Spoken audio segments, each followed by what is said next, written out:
Hey everybody, welcome back to another episode of the podcast Strikes Back. My name is George and you're listening to our review of Men in Black International with the boys Connor. Hey. And Benny. Hi there. Well, folks, it's been a cool 22 years. Can you believe it, since the first Men in Black? We've also had Men in Black 2 in 2002, Men in Black 3 in 2012, and now here comes the sequel reboot, Men in Black International, with our friend Chris Hemsworth and Tessa Thompson helming the piece. Welcome to the non-spoiler part of the review. And what we like to do is bring a little bit of context to it. And before we get into the movie itself, talk a little bit about the franchise, our relationship with it, the trailers for this one as well. So, Benny, I think you're first off the ranks, my friend. Sure. How are you feeling? What's your relationship with Men in Black, the franchise? And also, how are you feeling about the trailers and the preamble to Men in Black International? So I'm an outspoken fan of the first film. Was a huge fan of it growing up, and it was one of those movies that when I was getting serious about film in my teenage years, I don't know, at some point I revisited and was like, it's one of those movies that survives the jump from childhood to adulthood. I think I'm like, no, this is actually a good movie. And I'm sure there's nostalgia at play there, but I'm always so nervous to go back to films like that. Exactly, like, yeah. Oh, what if it's not good? Yeah, but that one I really think holds up, and I think is just a great example of like a blockbuster that's just a genuinely good film as well.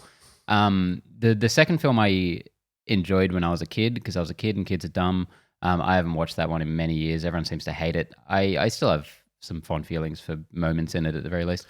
And the third film, it was really 10 years between 2 and 3. Yeah, so 2012. That's awesome. Crazy. I mean, the third film I think has a lot of high spots in it. Overall, I didn't love it, but I think it was better than any 10-year late third sequel should be. Quite possibly. So overall, I'm quite a big fan of the series in general, just mostly loving that first movie and the animated series, which I think is also terrific and underrated. And then going into this, everything just felt so flat. The trailers were completely uninteresting. The casting seemed so cynical. Everything about it, the director just seemed like a gun for hire. There didn't seem to be an element of inspiration in any aspect of this movie. So you could say I was not excited going in. Yeah. Hey, Connor, how are you feeling, friendo? Very similar. Absolutely loved the first one. The second one, again, very similar. Watched it as a kid, haven't really revisited it since, but had fond memories of it. I also want to point out that I really loved the TV series as a kid, so the animated TV series, and I really loved Men in Black in that format. I thought that was really cool through that medium, and kind of coming into the third one, I only watched like about half of. I saw bits and pieces of it because that's when I was still working at the cinema, and you'd walk in and you'd see like a 5-minute scene or something like that. It looked like it had some cool aspects to it, but it never really grabbed my interest. Coming into this one, I think that part of the reason that I came into this so unexcited was that due to the Sony hacks, we found out that there was meant to be a spin-off crossover with 21 Jump Street. So 21 Jump Street and Men in Black. And that idea held so much intrigue for me. I thought that, I just loved the idea that the studio was going to have the guts to kind of try and pull that off. It just seemed so insane and so inventive and so fun. I hadn't thought about that once today. And yeah, now I'm sad. Yeah, sorry. And then to have the next MIB movie just kind of be announced as what is effectively just a reboot with as you said, Ben, fairly cynical casting. That to me, that was a real letdown. And the trailer provided absolutely nothing that I thought was a real grab, something that I would really kind of hold on to. It made all the beats that I expected it to. It made all the the 2019 version had that comment about Men in Black. Yeah, I've been trying to change it for years type thing. You're like, okay, this is going down exactly the road that I thought it was going to go down. Went into it very low expectations. Yeah, well, flashback to 1997, I was frothing on that first film. I can't tell you how much I loved it as a kid. But and the song as well, like Will Smith was just in full force, and I couldn't get enough of the guy. But I don't think I've ever seen Men in Black 2. I don't think I've ever seen it, and I've seen Men in Black 3. And whilst I love Jermaine Clement in it, and I thought that Josh Brolin as a younger Agent K was really fun, it was just missing something. It was lacking. It seemed a little anemic. It just seemed like the passion wasn't there. So then the trailers for this one, it seemed like this franchise had bypassed. It seemed like the expiry date had kicked in. And nothing in the trailer really excited me. And you mentioning that, Connor, the 21 Jump Street thing, like Jonah Hill and Channing Tatum, those characters, those actors coming into this world, that would have been a really fun way to sort of recontextualize the MIB franchise and give it something fresh. But alas, we didn't get that. And I was feeling very, very nervous about going into this. I thought this is not going to be something that I enjoy. How fantastic would it have been? They could have like, completely erased it from the actual, like they could have just done a one movie. It didn't have to be like that going forward. They could have just neuralized 21 Jump Street guys and moved on. Like it could have been really simple like that, but yeah. Yeah. So let's launch into the non-spoiler part of the review. I think the first thing off the bat for me that's a positive in this is really Chris Hemsworth and Tessa Thompson. I think for me, their interplay was on point. They took all that great stuff they had in Thor Ragnarok and brought it right into here. And whilst the script didn't necessarily always give them all the ingredients to make it amazing characters and give them depth, what they were given, I think they did a really fantastic job. And I was chuckling. I was having a really good time. Just them riffing off each other. Yeah, I think that's probably... one of the main highlights are their performances. Again, maybe not the scripting, maybe not the plot lines as much, but as we saw in Thor Ragnarok, which they also played side by side in, I think that they have a really good chemistry, and it's good to see them up on the screen together. I'm sorry if I'm going to have to play my hand too early here, but I can't even comment on this stuff. I thought they were terrible. Really? I thought this movie was woeful. He's jumping right in. I know. I'm sorry. We're trying to tease it out. That's awesome. I know. I can't because you're trying to have this conversation. I'm like, I have nothing but bad things to say about everything. Cool. In this movie. I'm on parts of this review. But just to start with them, I want to zone in on what you said there about the script, because I thought their dialogue was so just so generic and just kind of nothing that. No matter how much charm those actors have, which they do in other roles, they did nothing for me, not a thing. Just watching their fucking dead-eyed attempts to try and make some charm come to life, I'm like, this is not working at all. Really? Yeah. Wow, because I thought they were giving it their all. I thought Hemsworth was really giving it a crack, man. It just felt like, I don't know, budget Ragnarok. And I'm not the hottest guy in the world on Ragnarok in the first place. So not. Yeah, it was... Yeah, it was not working for me on any level. Wow. Okay. I wonder if it's. I gotta be. I'm kind of curious as to how much of my goodwill towards Ragnarok is influencing my viewing of this, because I did love them in Ragnarok. A couple of the other things aside from Ragnarok, those two really worked, and I do agree with that. I like them a lot in Ragnarok as well. Yeah. So I wonder how much of my goodwill towards that movie and that casting kind of transferred over here, just enjoying seeing them on screen again. I certainly wouldn't go so far as to say that they were woeful, but no, I don't think they were. I think the movie was. Yeah. Well, fair enough. But I do think that there's a possibility of rose-tinted glasses in that one. I think also the trio adding in Kumail Nanjiani as the little Pawnee, the little he's in the trailers. He's the little alien with the googly eyes. He was hilarious. I got a lot out of him. Like I when he popped up on screen, I was like, oh, here we go. Here's a little dorky, funny, quippy character. Trying to be positive, I'll say he wasn't excruciating. He wasn't like Definitely a crazy, annoying sidekick. He did make me chuckle once. But Really? I wasn't like groaning or anything. I was chuckling along with him. I think he was a bit underutilized, and I really like Kumail Nanjiani, and I thought that they could have I don't know whether it's because it was an animated character that I'm just not getting the full Nanjiani effect, whatever you want to call it. But I felt he was a little underutilized. Having said that, I I thought he was funny in the scenes that he was in. If he was just a 6-inch tall actual just Kumail Nanjiani, Oh my God. that I would have liked. But he's got such a distinct voice. Like I didn't know he was in this, and I leant over to Connor during the screening. I was like, "Hey, is that Kumail?" Yes, it certainly is, and he's just got a way of delivering sounds his like that. lines. That's exactly what Connor said. Yes, it Yes, certainly he is. is. George. Yes, George. In the I'm cinema, an English duke from the 18th century. big booming voice. Thank you. But yeah, he's just got such a distinct voice. I love it when an actor can really, you can just feel their presence, and I immediately knew it was him. So I like that. I listen to a lot of Kumail Nanjiani podcasts, so I'm like well aware of him and You're what well he's doing. versed in the So Nanjiverse. it wasn't like, oh, what a pleasant surprise. I haven't seen this guy in ages. Like I was knew just he like, was in that. poor guy. Right. Yeah. Okay, so I mean that's very interesting because I thought that for me that was the strongest part of this film was I those agree. guys. I think that's what he's saying, Yeah. and that's terrifying. Completely agree. So then another positive of this for me, which is something that you guys know, and everyone who listens regularly to the podcast is like, I'm the guy who's fucking freaking out if the movie's taking too long. I'm the guy getting fidgety. Let's wrap this up.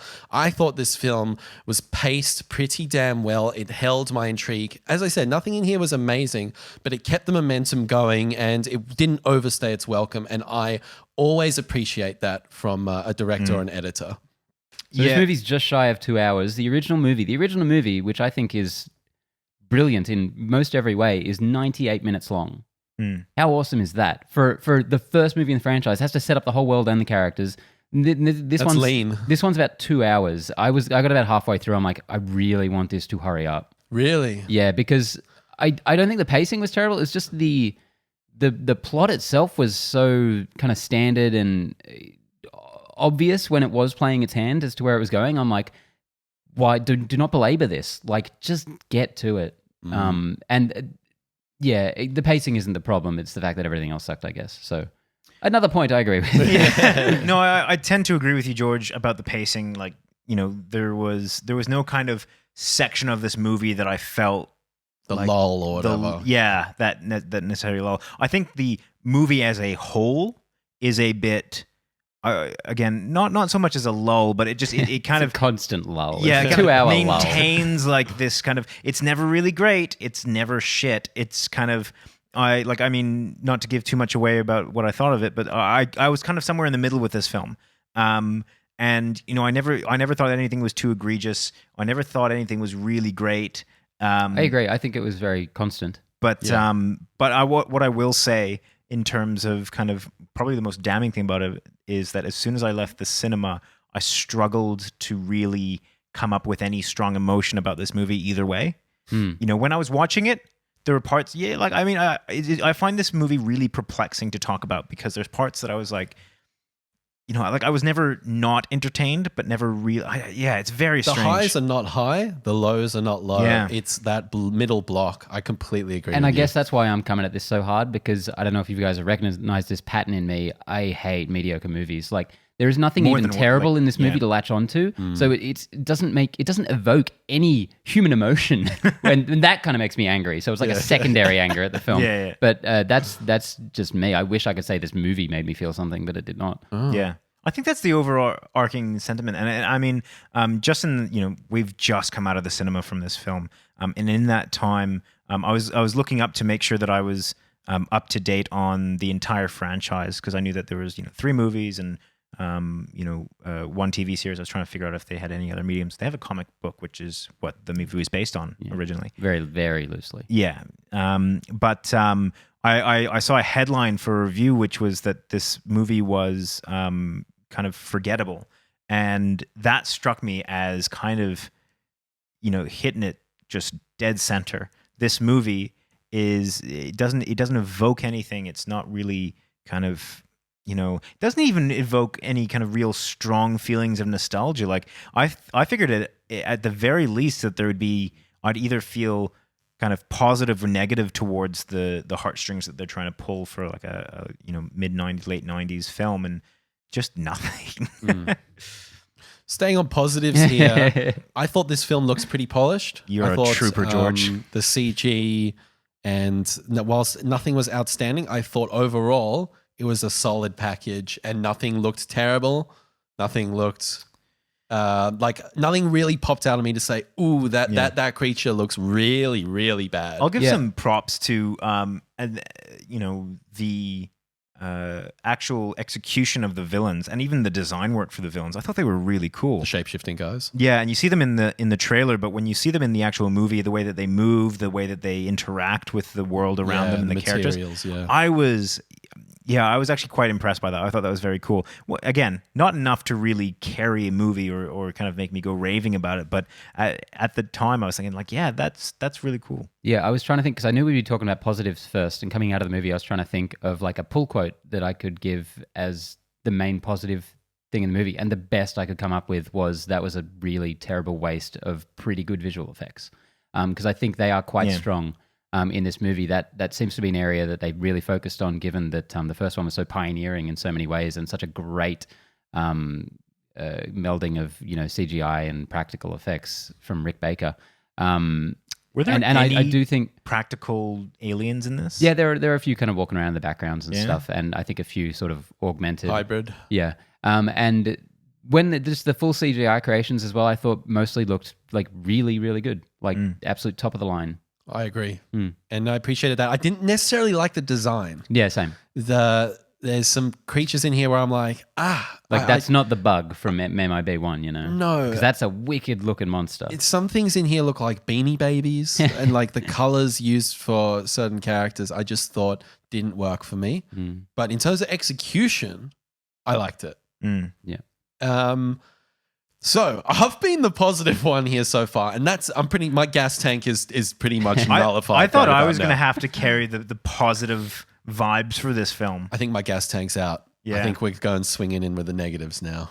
I mean, unless again, there's any like other I positives. Like I said, this is the tough part because I don't really have any strong negatives about this film. My biggest criticism of it is that it is a perfect example of mediocrity. Yeah, I mean, I think in the worst way possible.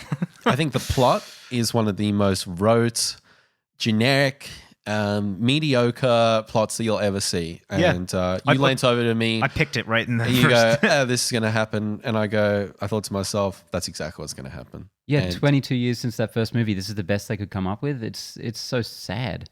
Yeah, it's just like, what? Like, let's go a layer further or 17 layers further than this. The premise is so interesting. And that first one has that really cool, just kind of immigrant metaphor going on that even the first one doesn't do that much with. But like, as if they couldn't think in 2019 of an amazing sci-fi immigration metaphor. They couldn't think of any real world parallels to do with that.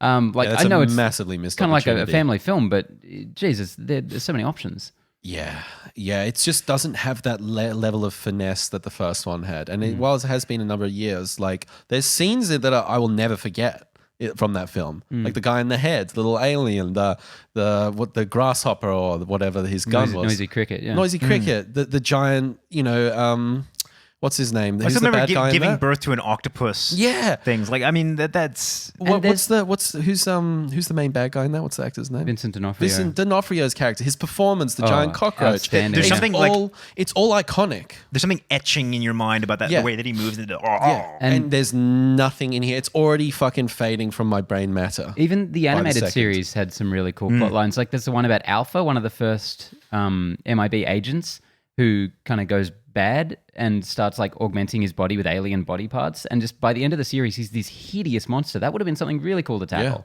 I would have even preferred to have seen maybe like a prequel to how the MIB was set up.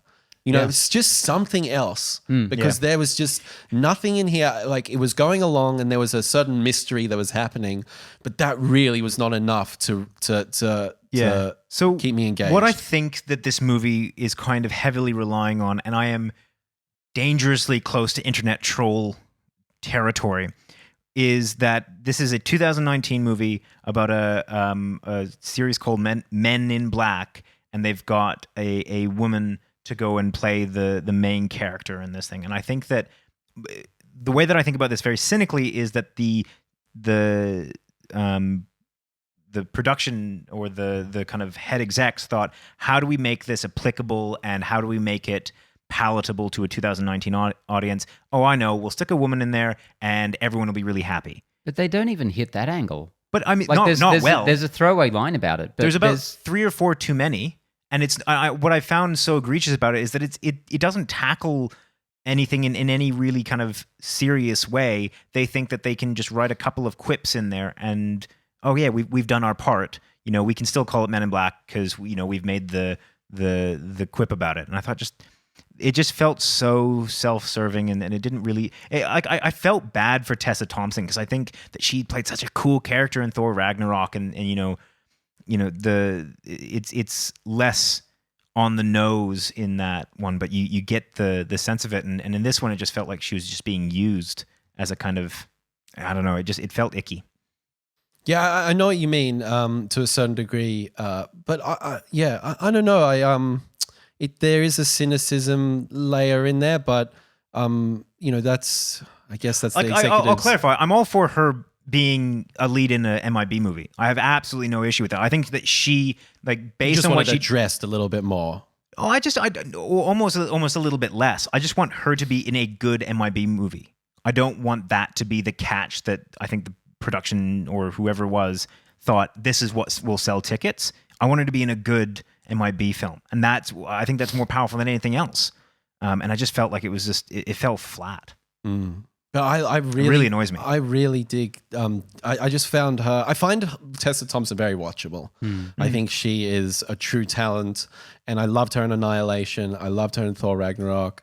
I really did enjoy her in this, but as I said before, the script and there's something in there what you're talking about for sure. Feels like you're like walking on eggshells when Yeah. you dress that. You're like, ooh. I totally am.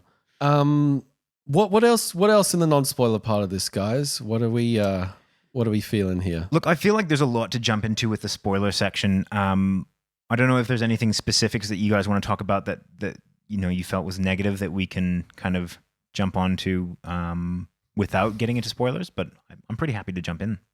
Yeah, I got no more energy to dedicate to this movie. I know what you feel. It's kind of like that, isn't it? This movie's nothing to me. We can shit on about movies for a long fucking time. I mean, we talked about Dark Phoenix for an hour and a half. I'm running out of things to say in this non-spoiler review, and that's kind of shows like, in essence, what this film is in a You're nutshell. forgetting the movie. I saw it this morning. Yeah, you've had hours for it to leak out of your brain. All right, well, let's do a little wrap up. Any recommendations, and we'll move into spoilers. I have a recommendation. Do not watch this movie.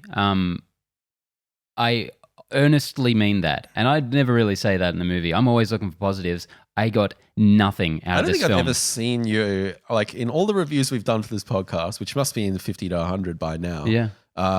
I've never seen you kind of had this kind of reaction. There's before. only a couple that I've seen this reaction in, and they are movies that were mediocre. None that were like, I don't even think that you didn't have this strong a reaction to things like what was the latest Transformers film? No pirates, I even have positives to say about those movies. Exactly, and I would right. watch those in a second before this again.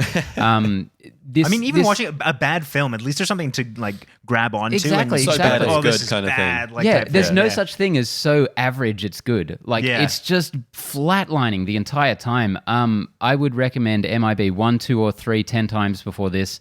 I'd recommend just going to the park and flying a kite before this.